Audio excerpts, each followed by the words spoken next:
commencer aujourd'hui, je voudrais te poser la question à toi. Lorsque tu te mets en couple, ça se passe comment? Vous partez ce qui vous trouve devant vous à trouver, ou bien vous planifiez, vous vous asseyez, vous décidez de planifier votre vie. Parce que ce n'est pas seulement les projets qu'on planifie, mais une vie de couple également, ça se planifie. Toi, tu fonctionnes comment?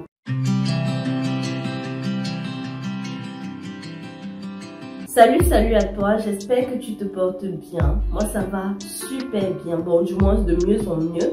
Comme vous pouvez le constater, je suis enrhumée, donc j'ai la voix même un peu endommagée et tout. Mais c'est pas grave. Notre rendez-vous, c'est vendredi, alors je dois l'honorer. Aujourd'hui, nous allons parler d'amour, nous allons parler de couple, nous allons parler planification, nous allons parler de feuille de route dans un couple. Mais avant cela, je voudrais que tu prennes quelques secondes de ton temps pour t'abonner, pour liker, pour partager et active ta cloche de notification pour ne rater aucune nouvelle publication. Aujourd'hui, je t'invite à découvrir la confidence de Jean et Janine, un couple vivant maritalement depuis déjà près de 10 ans. Mais ils font aujourd'hui face à un dilemme, un problème. Jean et Janine se sont connus sur les bancs, c'est-à-dire ils ont fait leurs études ensemble. Ils ont fait la même école de formation. Ils sont sortis la même année. Lorsqu'ils sont sortis donc de l'école, ils ont décidé d'officialiser leur relation. Alors ils se sont mariés et ils se sont installés ensemble. Une fois installés ensemble, pour le départ, les deux ont commencé à chercher le boulot. Et pour un couple, pour un jeune couple, c'est une assez grande épreuve. Mais ils ont continué la recherche du boulot jusqu'à ce que Jean, le mari, finisse par trouver un poste dans une entreprise de la place. Janine, quant à elle, ne trouvait pas de boulot. Elle déposait ses dossiers ici et là, mais aucune suite, aucune attente, rien, pas de on va vous rappeler, rien du tout. C'est alors que les deux décident de s'asseoir et de faire leur feuille de route de couple. Leur feuille de route de couple, c'est-à-dire dans un an, on fera ci. Dans quelques mois, on voudrait que tel arrive, tout. Donc, ils ont décidé ensemble de faire leur feuille de route de couple.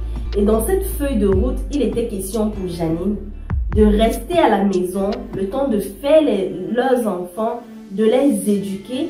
Et lorsque le dernier entrera à la CIL, c'est ça, de relancer dans le monde professionnel, du moins de retenter sa chance. Et Jean, quant à lui, devait être celui-là qui devait pourvoir au bien financier de la famille, qui devait s'arranger à ce que sur le plan financier, la famille ne manque de rien. Ils avaient planifié cela ainsi. Cela devait aller sur une période d'environ 7 ans. 7 ans par là, 8 ans. Donc, Janine a commencé donc à faire les enfants. Elle n'a pas traîné. Jean, de son côté, il partait au boulot. Il se mettait à fond parce qu'il voulait être remarqué. Il voulait gravir les échelons aussi rapidement que possible. Parce que plus tu gravis les échelons, plus ton salaire il est important. Donc, Janine, de son côté, elle faisait ses enfants avec des écarts d'un an, 1 an et demi, 2 ans. Donc, vraiment, il n'y avait pas trop d'écart. Et les deux avaient décidé d'avoir maximum 4 enfants. Ils s'étaient fixés, si on a peu, c'est 4. Si on a trop, c'est 4. Donc, ils ne voulaient pas plus, pas moins. Donc, Janine a commencé à accoucher. Elle accouchait. Elle veillait à la vie familiale. Elle se rassurait que ses enfants soient bien éduqués. Jean, quant à lui, il bossait dur. Parce qu'il voulait absolument que sa famille ne manque de rien. Donc vraiment, chacune des deux personnes s'attelait à la tâche. Chacune des deux personnes veillait à ce que son contrat soit rempli entre guillemets. J'ai ma part, tu as ta part et ensemble, on veille à ce que notre feuille de route soit vraiment suivie. Quelques années plus tard, le dernier entre en CIL. Ça veut dire que c'est déjà après 8 ans de mariage par là. Le dernier enfin va entrer en CIL. Et Janine a vraiment très bien réussi sa part du contrat, si je puisse me le permettre. Parce que les enfants sont très bien éduqués, la famille le remarque, les voisins le remarquent, pardon. À l'école, on dit à quel point ce sont des enfants assidus, ce sont des enfants intelligents, ce sont des enfants polis. Donc vraiment, elle a mis du sien, elle s'est arrangée à faire à ce que ses enfants soient bien éduqués, ses enfants soient intelligents. Donc vraiment, elle a fait sa part du contrat quoi. Jean de son côté également, il a fait ce qu'il fallait.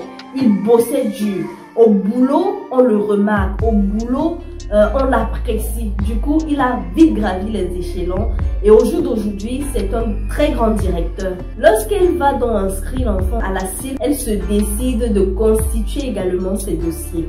Avec son mari, ils font plusieurs exemplaires qui vont déposer dans différentes entreprises. Et puis, un matin, Janine se réveille, elle dit à Jean, mais tiens, tu es déjà un grand directeur dans telle entreprise. Est-ce qu'il ne serait pas plus facile pour moi d'y accéder? Son mari lui dit, oui c'est vrai, tu peux facilement y accéder, on a même des postes libres. Mais sincèrement ma chérie, je n'aimerais pas qu'on travaille dans une même entreprise. Tu sais, on se voit à la maison constamment. Nos temps libres, on les passe ensemble. Le boulot, c'est vraiment l'endroit où je me sens moi, c'est-à-dire en tant qu'individu, et je n'aimerais pas t'impliquer parce que je trouve qu'à la longue, ça va nous créer des problèmes. Donc c'est mieux, je vais t'aider, je connais des collègues dans différentes entreprises. On va chercher ailleurs et on va t'y placer. La femme a dit oui, c'est vrai, tu as raison parce que on se voit tout le temps. S'il faille aussi qu'on travaille ensemble, je pense que à un moment donné, ça va créer certaines tensions dans le couple. Avant de continuer, j'aimerais te poser une question. Est-ce que tu trouves cela, est-ce que cela te parle également? Est-ce que tu es d'accord avec cette façon de penser? Est-ce que tu trouves que ne pas travailler ou du moins travailler avec son conjoint peut être la source de certaines tensions? J'attends tes réponses en commentaire. Alors c'est ainsi qu'il continue dans les recherches et tout, jusqu'à ce que Janine finit par trouver quelque chose. Lorsqu'elle trouve quelque chose, elle est tellement contente, l'émotion et tout, et voilà qu'elle perd connaissance. On se demande, mais c'est toujours la joie là, où il y a quelque chose derrière. Arrivé donc à l'hôpital, le médecin va les informer qu'elle est enceinte. Janine attend un 5e bébé. Devant le médecin, elle a manifesté sa joie. Du moins, lui-même, il a pu se rendre compte que ce n'était pas comme les autres grossesses parce que c'est son gynéco. Mais elle a quand même fait l'effort de manifester une certaine joie.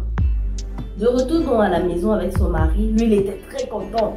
Que, bon, on voulait 4, c'est vrai, mais le Seigneur a donné 5 et tout, et tout, et tout. Et puis, Janine, elle a commencé à pleurer.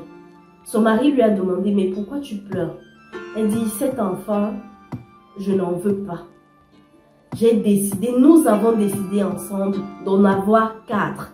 Nous avons déjà eu ces 4 enfants-là. Le 5e, je n'en veux pas. J'ai eu du boulot, je dois commencer à travailler d'ici 1 mois. Vraiment, je ne veux pas d'un 5e enfant. Son mari était plutôt triste. Il s'est dit, mais ma chérie, l'enfant, c'est une bénédiction. Tu ne peux pas dire que tu n'en veux pas. Janine a dit, mon chéri, sincèrement, je ne veux pas de cet enfant. Je vais faire une IVG. Je veux travailler. J'ai sacrifié 10 ans de ma vie avec plaisir. Mais je t'avoue que là, je suis déjà à bout. J'ai besoin de sortir. Je ne peux pas, nous avons fait la même école. J'étais meilleure que toi, mais mes diplômes sont plus chargés, j'ai de meilleures mentions. Mais j'ai pris sur moi, je suis la femme, je te laisse sortir, travailler. Tu as travaillé, tu as eu de grands postes. Moi aussi, je pouvais avoir ces grands postes. Plus ils discutaient, plus Jean se rendait compte que sa femme le jalousait. Sa femme, même si elle montrait de l'extérieur qu'elle est très contente, qu'elle est heureuse pour ce qui arrive à son mari, au fond, elle était un peu jalouse. Et puis, il a commencé à demander à sa femme, cela signifierait que tu es jalouse ou bien quoi? La femme a dit non, c'est pas question de jalousie, mais il faut aussi me comprendre. On a fait les bancs ensemble, c'est moi qui te répétais, j'étais plus vaillante que toi. Comment se fait-il que j'ai passé 10 ans à la maison, que je ne regrette pas d'ailleurs, mais je te dis, le moment pour moi de sortir est arrivé, je veux sortir. Le mari lui dit, mais tu n'as pas besoin de sortir, je gagne suffisamment. Tu peux rester à la maison, même si c'est un salaire que tu veux, je peux te donner quelque chose pour que tu te sentes, je ne sais pas, mais tu n'as pas besoin de sortir. Ce 5e enfant, on en a besoin, c'est l'œuvre de Dieu et tout. Janine a dit non. je te dis je ne peux pas et je ne veux pas. Je dois aussi faire valoir mes diplômes. Je dois aussi faire valoir ce pourquoi mes parents m'ont envoyé à l'école. Donc vraiment mon chéri, je veux faire une IVG. Je vais m'arrêter là parce que si je commence à entrer dans la discussion, je risque de sortir avec les petits pépins de couple et ça fera trop long. Donc voilà la situation. Janine veut faire une IVG parce qu'elle a trouvé du boulot. La feuille de route était qu'après 4 enfants, qu'elle prenne le chemin du boulot. Elle a eu ses 4 enfants, elle veut prendre le chemin du boulot. Jean, quant à lui, a eu, au-delà de ses expériences sur le plan professionnel, ce qu'il pensait pouvoir avoir, il a eu plus. Du coup, il est certain de pouvoir lui seul prendre soin de cette famille, du moins jusqu'à ce qu'il ait toujours son boulot. Donc voilà la situation de ce couple. Aujourd'hui, je ne donnerai pas mon idée de solution. Je ne sais pas si c'est parce que je donne mon idée de solution que vous ne prenez pas le temps de donner votre idée de solution. Donc je vais tenter ceci. Je ne dis pas ce que j'en pense et j'attends vivement que vous me mettez en commentaire vos idées de solution. Janine doit-elle faire une IVG? Doit-elle garder son bébé et rester à la maison? J'attends vraiment vos idées de solutions en commentaire et on se voit vendredi prochain pour une nouvelle confidence avec Bio. Ciao!